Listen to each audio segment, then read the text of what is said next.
Assalamualaikum warahmatullahi wabarakatuh. Bagaimana kabarnya sahabat semuanya? Semoga semua tetap dalam kesehatan, dalam kebaikan, dalam lindungan Allah, dan tentu saja semakin bersemangat. Banyak sekali yang meminta modul PKK, hanya saja karena satu dan lain hal belum sempat membuat video untuk modul ajar PKK Kurikulum Merdeka 2022 ini ya. Dan untuk modulnya pun saya juga masih hanya membuat satu modul, jadi mungkin suatu ketika insya Allah ketika sudah ada kesempatan saya akan share terkait dengan modul ajar Kurikulum Merdeka 2022, utamanya adalah untuk pelajaran proyek kreatif dan kewirausahaan atau PKK. Nah, untuk sementara sambil menunggu launchingnya modul ajar PKK atau Proyek Kreatif dan Kewirausahaan Kurikulum Merdeka 2022, maka saya akan membahas terkait dengan bagaimana sih cara membuat modul ajar Kurikulum Merdeka 2022, nah sebagai pengganti dari RPP. Sebelum kita masuk pada penyusunan modul ajar dan mengetahui komponen-komponen apa saja sih yang ada dalam modul ajar, kita pelajari dulu ya terkait dengan modul ajar. Apa sih yang dimaksud dengan modul ajar? Nah, modul ajar itu adalah sejumlah alat atau sarana, metode, petunjuk, dan pedoman yang dirancang secara sistematis dan menarik. Modul pembelajaran tersebut dikembangkan dari capaian pembelajaran dengan profil pelajar Pancasila sebagai sasaran. Modul ajar ini disusun sesuai dengan fase atau tahap perkembangan peserta didik, mempertimbangkan apa yang akan dipelajari dengan tujuan pembelajaran dan berbasis perkembangan jangka panjang. Modul ajar dibuat oleh guru dalam satuan pendidikan. Guru diberikan kebebasan di dalam mengembangkan modul ajar sesuai dengan konteks lingkungan dan kebutuhan belajar peserta didik. Komponen apa saja sih yang ada di dalam modul ajar? Secara umum, komponen di dalam modul ajar ini terdiri dari 3 bagian ya. Ada informasi umum, komponen inti, dan lampiran. Informasi umum ini berisi tentang yang pertama identitas penulis modul, kemudian kompetensi awal, yang ketiga profil pelajar Pancasila, yang keempat sarana dan prasarana, yang kelima target peserta didik, dan yang keenam adalah model pembelajaran yang digunakan. Sedangkan komponen inti dari modul ajar itu yang pertama adalah tujuan pembelajaran, yang kedua pemahaman bermakna, yang ketiga pertanyaan pemantik, yang keempat kegiatan pembelajaran, yang kelima assessment, yang keenam pengayaan dan remedial, yang ketujuh refleksi peserta didik dan guru. Nah, komponen yang ketiga dari modul ajar yaitu lampiran. Lampiran ini setidaknya memuat yang pertama adalah lembar kerja peserta didik, yang kedua bahan bacaan guru dan peserta didik, yang ketiga glosarium, dan yang keempat daftar pustaka. Untuk komponen modul ajar sendiri sebenarnya tidak baku seperti ini ya sahabat, jadi bisa disesuaikan dengan kebutuhan siswa dan kebutuhan sekolah masing-masing. Nah, sekarang kita masuk pada komponen modul ajar yang pertama yaitu informasi umum. Yang tadi terdiri atas identitas modul ya. Nah, apa sih identitas modul ini? Identitas modul ini merupakan informasi tentang modul ajar yang dikembangkan dan terdiri dari nama penyusun, institusi, tahun disusunnya modul ajar, jenjang sekolah, kelas, dan juga alokasi waktu.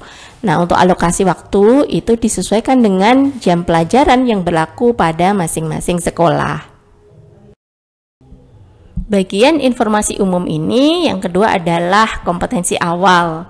Untuk kompetensi awal ini menjelaskan tentang pengetahuan dan atau keterampilan yang harus dimiliki oleh siswa sebelum mempelajari topik tertentu. Kompetensi awal merupakan ukuran seberapa dalam modul ajar tersebut dirancang. Bagian dari informasi umum yang ketiga adalah profil pelajar Pancasila.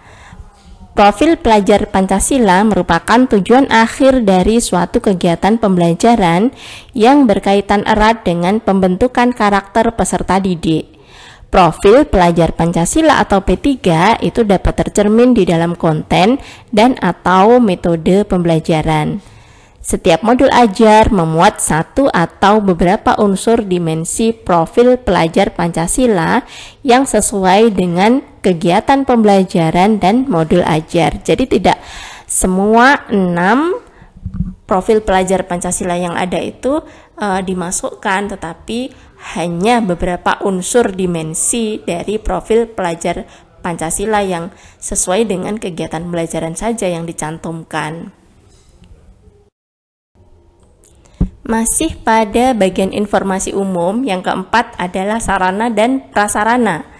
Sarana dan prasarana merupakan fasilitas dan bahan yang dibutuhkan untuk menunjang kegiatan pembelajaran. Sarana merujuk pada alat dan bahan yang digunakan, sementara prasarana di dalamnya termasuk materi dan sumber ajar lain yang relevan yang digunakan dalam kegiatan pembelajaran. Dalam hal ini, teknologi juga termasuk sarana dan prasarana yang penting untuk diperhatikan dan juga dimanfaatkan agar pembelajaran lebih dalam dan bermakna. Bagian dari informasi umum yang kelima adalah target peserta didik. Peserta didik yang menjadi target yaitu yang pertama peserta didik reguler atau tipikal. Ini adalah peserta didik yang tidak ada kesulitan di dalam mencerna dan memahami materi ajar. Yang kedua adalah peserta didik dengan kesulitan belajar. Merupakan peserta didik yang memiliki gaya belajar yang terbatas hanya satu gaya, misalnya dengan audio. Memiliki kesulitan dengan bahasa dan pemahaman materi, kurang percaya diri, kesulitan berkonsentrasi untuk jangka panjang, dan sebagainya. Sementara yang ketiga adalah peserta didik dengan pencapaian tinggi, yaitu peserta didik yang mampu mencerna dan memahami dengan cepat, mampu mencapai keterampilan berpikir aras tinggi atau HOTS, dan memiliki keterampilan memimpin.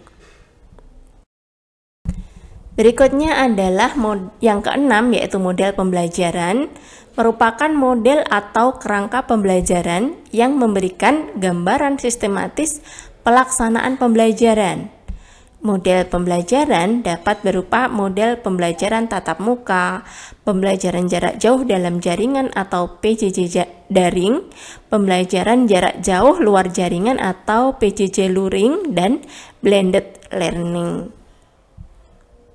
Bagian atau komponen dari modul ajar yang kedua setelah informasi umum adalah komponen inti.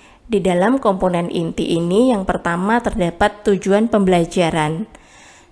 Tujuan pembelajaran ini harus mencerminkan hal-hal penting dari pembelajaran dan juga harus bisa diuji dengan berbagai bentuk asesmen sebagai bentuk dari unjuk pemahaman.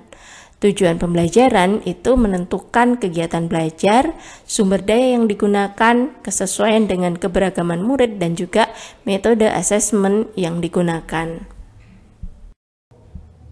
Bagian dari komponen inti yang kedua yaitu pemahaman bermakna. Pemahaman bermakna adalah informasi tentang manfaat yang akan peserta didik peroleh ketika mengikuti kegiatan pembelajaran yang dapat diterapkan dalam kehidupan sehari-hari. Nah, ini jadi untuk pemahaman bermakna ini harus bisa diterapkan gitu ya di dalam kehidupan sehari-hari. Nah, ini untuk contoh di dalam mapel PKK. Komponen inti berikutnya di dalam modul ajar Kurikulum Merdeka 2022 adalah pertanyaan pemantik. Pertanyaan pemantik dibuat oleh guru untuk menumbuhkan rasa ingin tahu dan menumbuhkan kemampuan berpikir kritis dalam diri peserta didik. Pertanyaan pemantik memandu siswa untuk memperoleh pemahaman bermakna sesuai dengan tujuan pembelajaran. Berikut merupakan contoh di dalam pembelajaran PKK. Yang pertama, menurut kalian peluang usaha bagaimanakah yang bisa dikembangkan menjadi bisnis atau usaha yang baik? Contoh berikutnya adalah peluang usaha apa sajakah yang ada di sekitar kita dan sebagainya. Bagian komponen inti yang keempat adalah kegiatan pembelajaran. Urutan kegiatan pembelajaran inti dalam bentuk langkah-langkah konkret yang disertakan opsi atau pembelajaran alternatif dan langkah untuk menyesuaikan dengan kebutuhan belajar siswa. Langkah kegiatan pembelajaran ditulis secara berurutan sesuai dengan durasi waktu yang direncanakan dalam 3 tahap, yaitu pendahuluan, inti, dan penutup berbasis metode pembelajaran aktif. Bagian dari komponen inti yang kelima yaitu assessment. Assessment digunakan untuk mengukur capaian pembelajaran di akhir kegiatan. Kriteria pencapaian harus ditentukan dengan jelas sesuai dengan tujuan pembelajaran yang ditetapkan. Terdapat 3 jenis assessment. Yang pertama, assessment sebelum pembelajaran atau diagnostik. Kemudian assessment selama pembelajaran, selama proses pembelajaran atau formatif. Dan yang ketiga adalah asesmen pada akhir proses pembelajaran atau sumatif. Bentuk asesmen yang bisa dilakukan itu untuk sikap, yaitu profil pelajar Pancasila dapat berupa observasi, penilaian diri, penilaian teman sebaya, dan anekdotal. Untuk performa bisa berupa presentasi, drama, pameran hasil karya, jurnal, dan sebagainya. Nah, untuk tes tertulis bisa tes objektif ya, berupa IC, pilihan ganda, isian, jawaban singkat, dan sebagainya. Komponen inti yang selanjutnya adalah pengayaan dan remedial. Pengayaan itu merupakan kegiatan pembelajaran yang diberikan pada peserta didik dengan capaian tinggi supaya mereka dapat mengembangkan potensinya secara optimal. Nah, ketika merancang kegiatan pengayaan ini, maka kita perlu memperhatikan diferensiasinya. Sedangkan remedial itu diberikan kepada peserta didik yang membutuhkan bimbingan untuk memahami materi atau pembelajaran mengulang. Bagian komponen inti yang terakhir atau yang ketujuh adalah refleksi peserta didik dan guru. Untuk refleksi peserta didik dan guru ini dicantumkan dalam modul ajar berupa instrumen, bisa juga pertanyaan, bisa juga angket, kuesioner, dan sebagainya agar peserta didik dan guru itu dapat mencermati atau merenungkan kembali kegiatan yang telah dilaksanakan. Komponen modul ajar yang berikutnya adalah lampiran. Nah, sebagaimana di awal disampaikan, pada bagian lampiran ini terdiri atas 4 bagian, diantaranya adalah lembar kerja peserta didik, bahan bacaan guru dan peserta didik, glosarium, serta daftar pustaka. Untuk lembar kerja peserta didik, ini ditujukan untuk peserta didik ya, jadi bukan guru, dan dapat diperbanyak sesuai kebutuhan untuk diberikan kepada peserta didik, termasuk peserta didik yang non-reguler. Lampiran yang kedua adalah bahan bacaan guru dan peserta didik. Bahan bacaan guru dan peserta didik ini bisa digunakan sebagai pemantik sebelum kegiatan dimulai atau untuk memperdalam pemahaman materi pada saat atau pada akhir kegiatan pembelajaran. Lampiran yang ketiga adalah glosarium. Nah, glosarium ini merupakan kumpulan istilah-istilah dalam suatu bidang secara alfabetikal, lengkap dengan definisi dan artinya. Biasanya, glosarium diperlukan untuk kata atau istilah yang memerlukan penjelasan yang lebih mendalam. Untuk bagian lampiran yang terakhir yaitu daftar pustaka. Daftar pustaka itu merupakan sumber referensi yang digunakan dalam pengembangan modul ajar.